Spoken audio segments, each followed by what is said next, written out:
Hi, everyone. Kim Kuhn from the Motor Racing Network. All day, we're interviewing several friends of Blue-Emu in advance of the Blue-Emu Maximum Pain Relief 500 at Martinsville Speedway. Right now, we have one of my favorites in the Cup Garage. Please welcome Landon Cassill. Hey, Landon. Hey, thanks. That's a good status. I'll take it. One of your favorites. Very much so. One of my favorites. One of everybody's favorites. Let's be honest.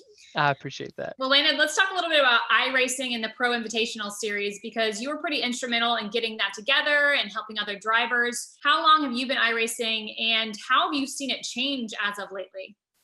Man, I've been in iRacing since it started. I think in 2008 was when I first had an account, and I actually helped provide a lot of data and information to iRacing really early on. You know, with Steve Myers and Dale Jr. called me before the Proinvitational Series started.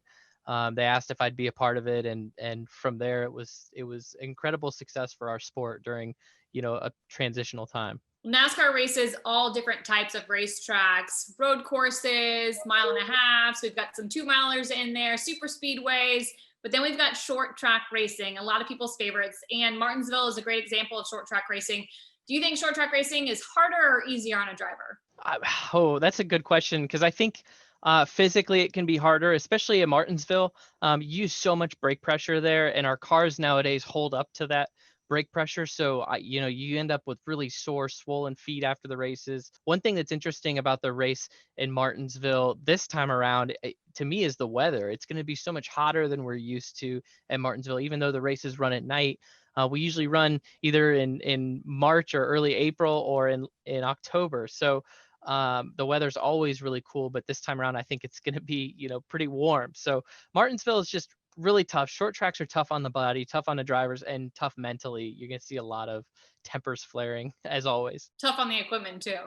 Yeah. The race cars get beat up at Martinsville. You could pretty much cut all the body panels off afterwards and throw them away. Well, we've hit on iRacing and we've hit on what I'll call real racing. How is racing at Martinsville different between the two?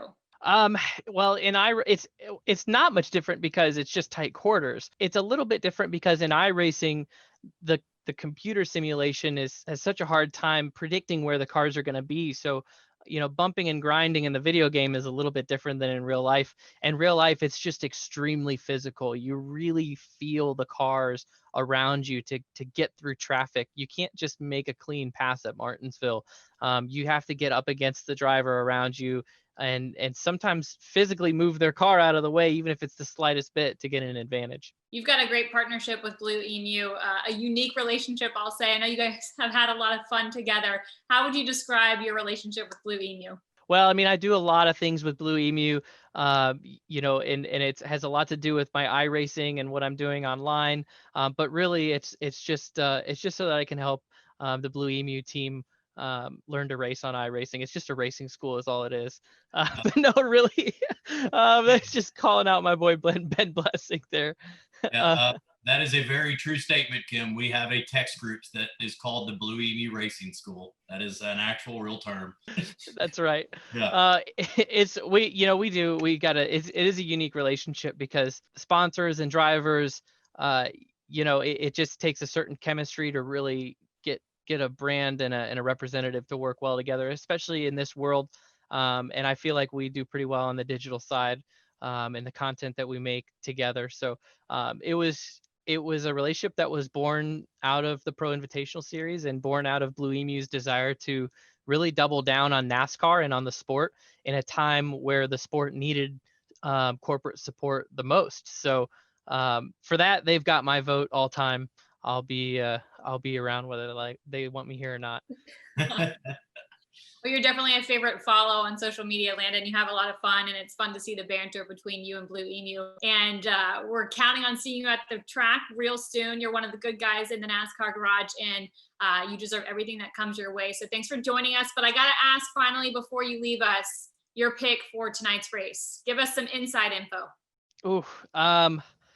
It is so hard not to pick Denny Hamlin at Martinsville. And Denny Hamlin, Chase Elliott, for the win there would be a pretty good one too. I think they've got some history at that track and both run really well. Some great picks there. All right, Landon, thanks so much for joining us. We appreciate the time. Thanks, Kim.